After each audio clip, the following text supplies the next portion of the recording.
She went on her bachelorette trip, and came back carrying another man's child. I thought I knew what forever looked like. For me, forever had her name, Emily. We had been together for nearly 9 years, lived through the turbulence of our 20s, and were now standing on the edge of a wedding we had both dreamed of.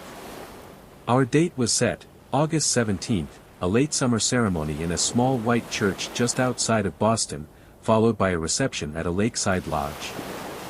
I had even circled the date in red on the kitchen calendar, a small daily reminder of the life we were building. Emily was 27, I was 31. We'd met in college, back when everything was still possibilities and promises. She studied communications, I went into accounting. Somehow, despite the chaos of deadlines and jobs and bills, we grew closer instead of drifting apart. My parents adored her. Her father treated me like a son. Everyone said we were the couple that would last. I believed them. At home, life felt simple and warm. We rented a 2-bedroom apartment in Cambridge, just a short drive from my office. I'd started painting the spare room, preparing it in secret for a future nursery.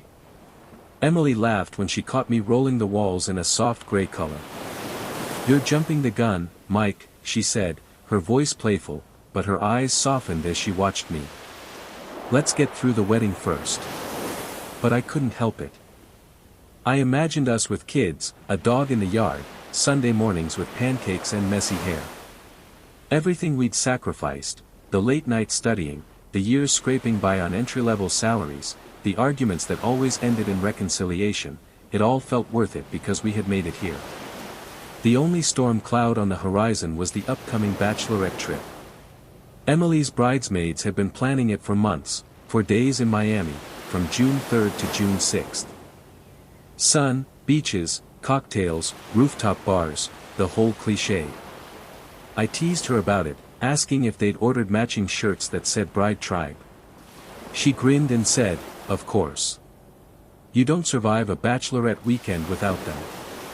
The night before she left, our apartment buzzed with her energy.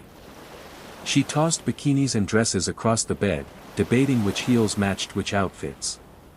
Music pulsed from her phone, and she sipped wine between bursts of laughter. I leaned against the doorway, watching her spin in circles, holding up 2 dresses.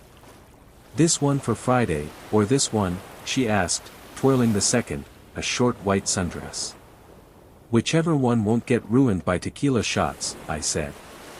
She threw a pillow at me, then crossed the room and kissed me, her lips soft and familiar. "Don't miss me too much," she whispered. Impossible. The next morning, June 3rd, I drove her to Logan Airport. She wore oversized sunglasses, a messy bun, and clutched a Starbucks cup while scrolling through the group chat with her bridesmaids. They were already buzzing with excitement, hyping up pool parties and wild nights. When we pulled up to the drop-off, I grabbed her suitcase from the trunk. She kissed me quickly, one hand lingering on my arm. "I'll call you when we land." I watched her disappear into the terminal, my heart full but uneasy. I told myself it was just nerves, that every fiancé feels a little insecure sending his bride-to-be off to a city of endless temptation. That night, she texted me a photo of the group at the airport, all wearing the matching shirts I joked about. Her caption read, "Bride Tribe takes Miami." I laughed, sent her a heart emoji, and went to bed alone. Day 1 passed without much thought.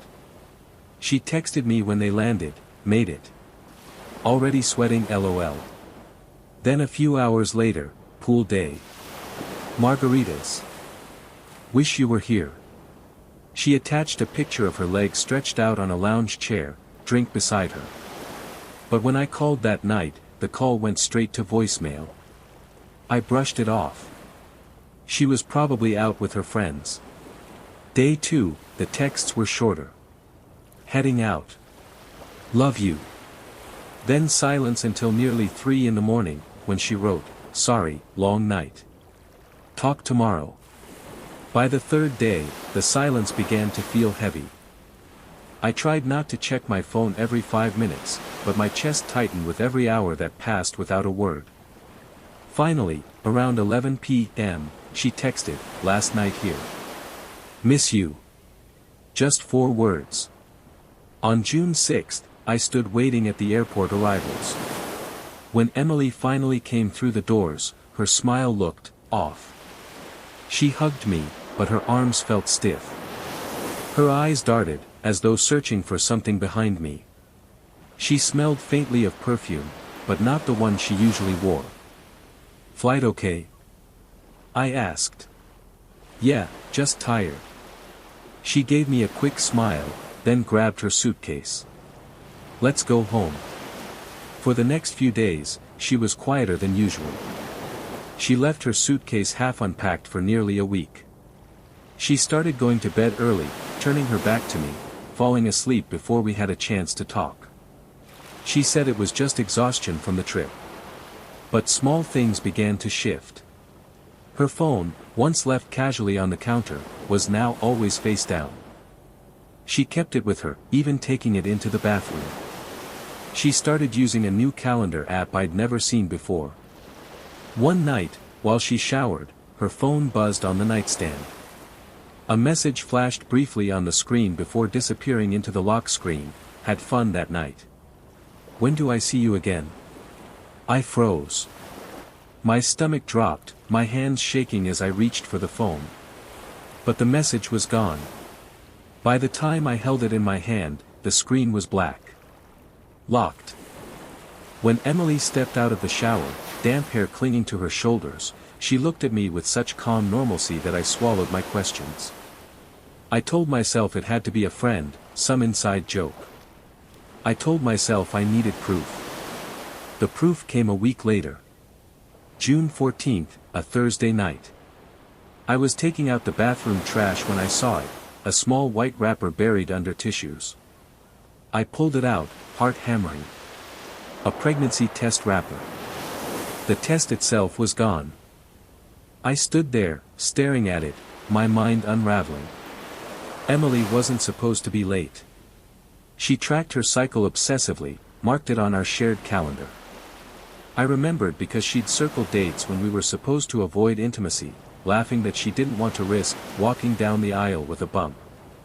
But now, I shoved the wrapper back into the trash, washed my hands twice, and walked out like nothing was wrong. That night, she lay beside me, her hand unconsciously resting on her stomach as she slept. I stared at the ceiling, every nerve in my body screaming. The woman I was supposed to marry in 64 days might be pregnant. And I couldn't silence the question echoing in my head. Was it mine? The pregnancy test wrapper haunted me. I tried to tell myself it could have been nothing, a false alarm, a leftover from a friend visiting, some innocent explanation. But in the quiet moments, when Emily's breathing slowed beside me in bed, that small piece of plastic screamed louder than anything I'd ever heard in my life. She hadn't said a word. No mention of being late. No nervous confession. Just silence. And silence, I realized, can be more dangerous than any lie. The following days felt like walking through a dream where the edges were too sharp. June blurred into July, the wedding invitations already mailed, relatives booking flights, deposits paid on the lodge and the catering. Outwardly, life moved forward. But inside our apartment, the air felt heavy, saturated with something unspoken. Emily moved differently now. She was restless, distracted, sometimes irritable without cause. She started skipping her usual morning runs, claiming she was too tired. She pushed away coffee, something she once swore she couldn't live without. At dinner, she avoided wine, offering excuses about not feeling like it tonight. I noticed everything. And every detail carved a deeper crack in the glass between us. One evening, I decided to test her without her knowing. I poured 2 glasses of red wine, just like we'd always done on Friday nights. I handed one to her, watching closely. She hesitated, just for a second, but enough. "I'm not really in the mood," she said, setting the glass back on the table. My chest tightened. "Since when?" I asked lightly, forcing a smile. She shrugged. I don't know. My stomach's been weird since Miami. Miami. The word hung in the air like a curse. That night, after she fell asleep, I opened her phone. I hated myself for it, but I had to know. I'd never crossed that line before. We'd always trusted each other, or at least, I had trusted her. But the glow of the lock screen taunted me. She had changed the password. The realization hit harder than I expected. For 9 years, we never had secrets. And now, she had locked me out. The following weekend, I caught her standing in front of the bathroom mirror, her shirt lifted slightly, her hand resting on her stomach. She flinched when she saw me in the doorway, pulling her shirt down quickly. "What are you doing?" I asked. "Nothing," she said too quickly. "Just, bloated." Her laugh was brittle, artificial, the kind of sound you make when you want to shut down a conversation. By mid-July, I couldn't take the uncertainty anymore. I reached out to her best friend, Lily, who had been on the Miami trip. We'd always gotten along, and I hoped she'd give me some reassurance, some explanation that made sense. I texted her casually, "Hey, how was Miami?" "Emily hasn't told me much." The 3 dots appeared, disappeared, then returned. "It was fun. Crazy. You know how those trips are. Anything happen I should know about?" I asked, trying to sound light-hearted. Long pause. "Then, ask Emily. It's her story to tell." My stomach dropped. That night, I sat across from Emily at dinner, watching her push food around her plate. The candlelight flickered against her face, but her eyes wouldn't meet mine. "I talked to Lily today," I said casually. Her fork froze midair. "Oh." She said Miami was crazy. Fun. A little too fun, maybe. Emily's jaw tightened. She set her fork down. "Why are you asking her about my trip?" "Because you won't tell me anything."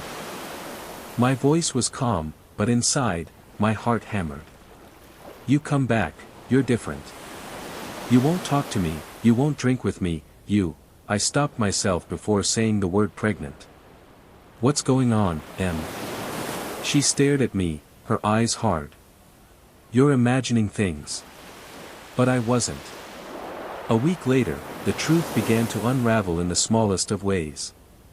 I was doing laundry when I found a crumpled receipt in her jeans pocket. A pharmacy receipt, dated June 12, just days after she returned from Miami. The items listed, 2 pregnancy tests. I sat on the floor of the laundry room, the paper shaking in my hands. There it was. Proof. That night, I confronted her, not directly, but carefully. "Do you ever think about kids?" I asked as we lay in bed, my voice low. She tensed. "Why are you asking?" "Because you've been different lately. Tired. Not drinking. Skipping runs. I wonder if maybe." Her voice cut through the dark like a knife. Don't what?" "Don't start this conversation right now." She rolled away from me, her back rigid, her breathing shallow.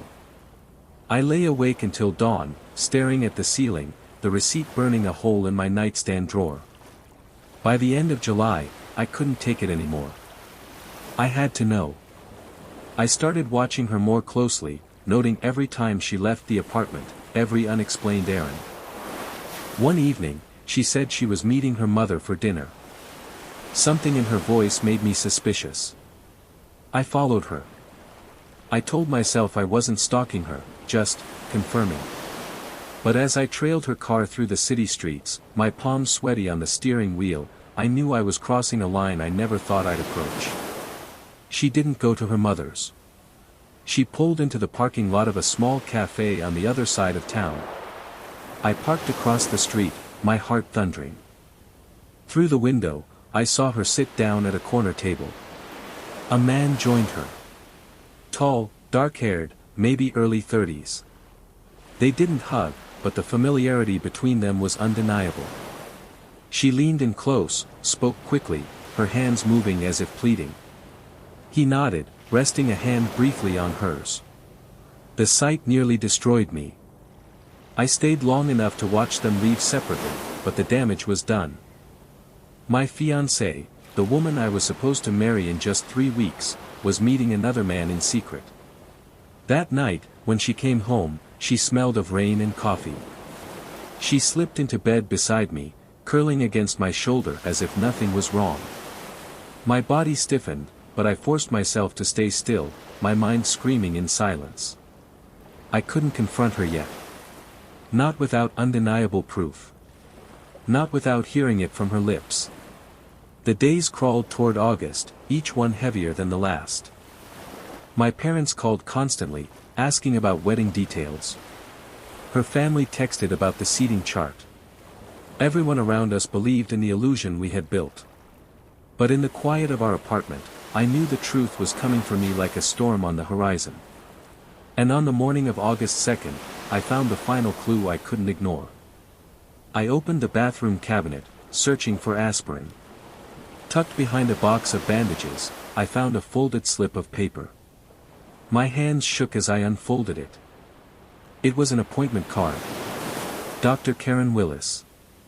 OB/GYN, date, August 5th, time, 10:30 a.m. I sat on the edge of the tub, the card trembling between my fingers. Emily was pregnant. The woman I had loved for nearly a decade. The woman I was supposed to marry in just 15 days. Pregnant. And I didn't know if the child was mine. The appointment card sat in my palm like a ticking bomb. August 5th, 10:30 a.m. OB/GYN. 3 weeks before our wedding, my fiancée had scheduled a prenatal appointment. I didn't confront her right away. I couldn't. The weight of what I had found was crushing, and I needed to think. That night, she curled up beside me in bed, her head resting on my chest, her hand unconsciously brushing her stomach. I stared at the ceiling in the dark, my heart pounding, wondering how many nights she had lain like this, hiding the truth inches from my face. The next morning, I went into work, but I didn't do much. Numbers blurred on spreadsheets. Deadlines passed unnoticed. All I could think about was that appointment. On August 5th, I followed her. She left the apartment around 10, dressed casually in jeans and a light sweater, her hair pulled back. She told me she was meeting Lily for brunch. My stomach twisted at the ease with which she lied. I waited 10 minutes, then grabbed my keys and drove. I parked across from the medical building, watching her step inside with her purse clutched tight against her body. My chest tightened as I sat there, watching the door swallow her whole. An hour later, she emerged, her expression unreadable.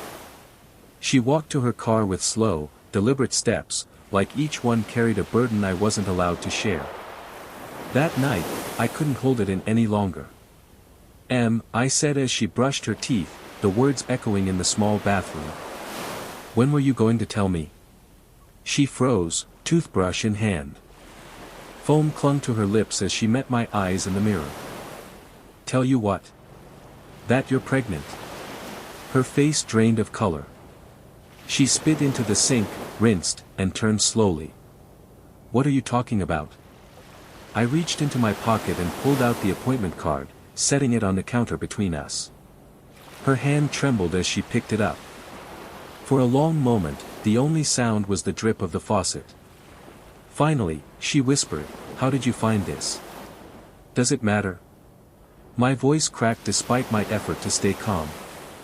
You've been hiding it. You've been hiding everything. She sank onto the edge of the tub, the card dangling between her fingers. I was going to tell you. When? After the wedding. After I'd signed vows to a lie. Tears welled in her eyes. It's not like that. Then explain it to me, Emily. Explain why you come back from Miami acting like a stranger. Explain the pregnancy tests. The secret meetings. The phone you lock away from me. Explain all of it. Her shoulders shook as she buried her face in her hands. I made a mistake, she whispered. The words tore through me. What kind of mistake? She looked up, her eyes red, her voice barely audible. In Miami. I was drunk. It was stupid. It was one night. The room spun. My knees nearly buckled. So you're telling me the baby might not be mine? Her silence was louder than any confession. I gripped the sink to steady myself, my reflection in the mirror a stranger's face, pale, hollow, trembling. How could you do this? We've been together 9 years, Emily. 9 years. And 2 weeks before our wedding, I find out I couldn't finish. The word hung unspoken between us. I didn't mean for it to happen, she said, her voice shaking. I love you. It was a mistake. I didn't even remember all of it until later, and then. Stop. My voice cut sharp. Don't you dare dress this up as some accident. You don't end up pregnant from a mistake you can't remember.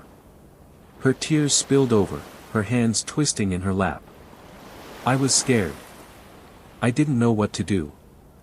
I thought maybe it was yours. I prayed it was yours. My chest caved. And if it's not? She opened her mouth, but no words came. I turned away, pacing the small bathroom. My breath came in ragged bursts, my vision blurring. Do you understand what you've done? We've built our lives around this wedding, this future. And now?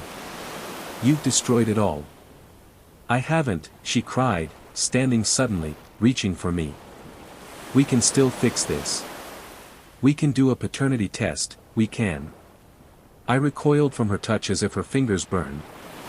And what if it's not mine? What then? Do you think I can stand in front of our families, say vows to you, raise a child that belongs to another man, while knowing you betrayed me on your Bachelorette trip?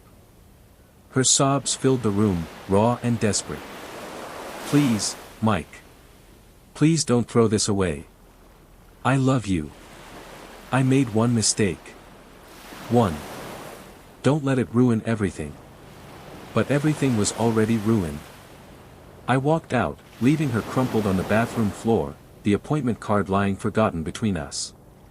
For the next 3 days, we barely spoke. She cried quietly in the bedroom while I slept on the couch, staring at the ceiling until morning light painted the walls. Our apartment, once warm and alive, became a mausoleum of silence. On August 8th, I came home from work to find her at the kitchen table, a manila envelope in front of her. Her eyes were swollen from crying, but there was a strange calm in her expression. What's that? I asked, my voice hoarse. She slid the envelope toward me. Inside were the test results from her appointment. Confirmation of pregnancy. 8 weeks along.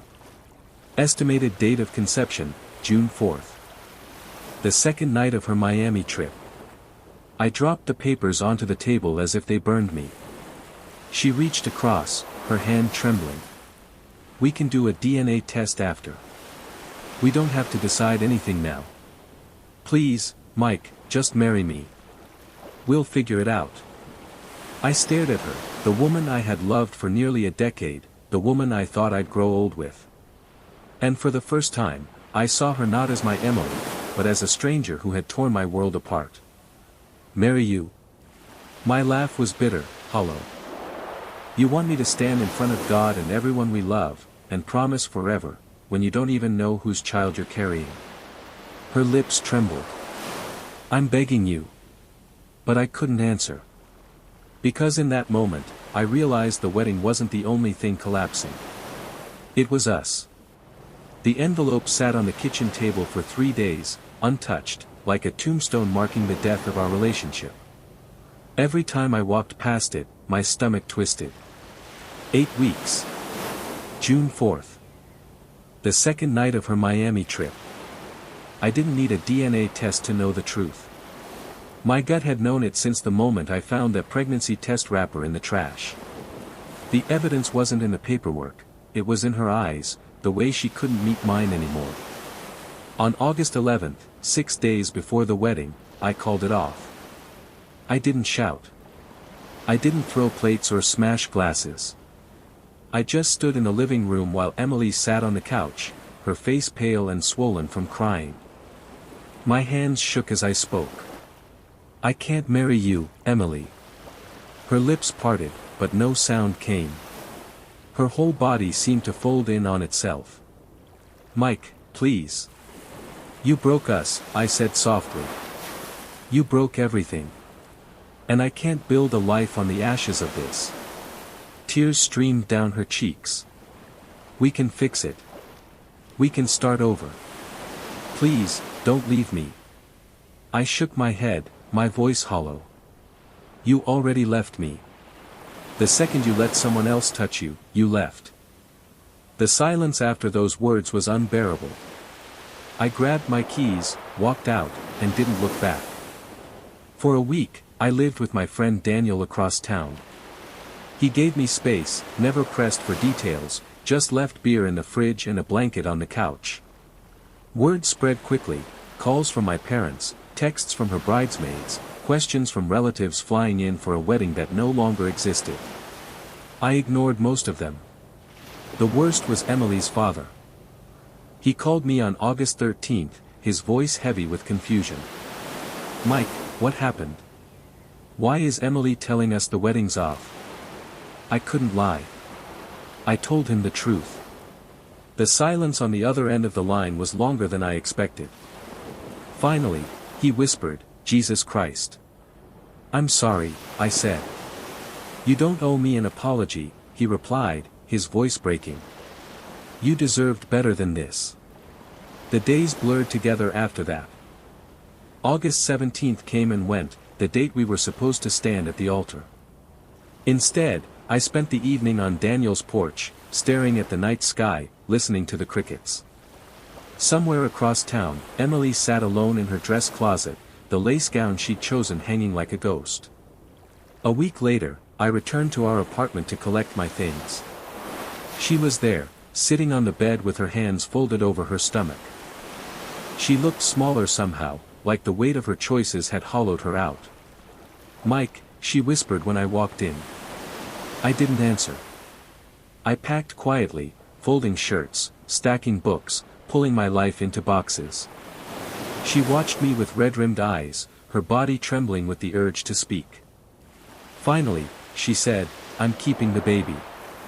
I froze, my hand gripping a stack of shirts. It's mine, she continued, her voice shaking. I don't care whose it is. I'll raise it. I'll love it. I turned slowly, meeting her gaze. Then you'll do it without me. Her sob broke the air, raw and jagged. Please, don't hate me. I swallowed hard, my throat dry. I don't hate you. I hate what you did. I hate what we lost. And with that, I carried my boxes out of the apartment, each step heavier than the last. The weeks that followed were quiet.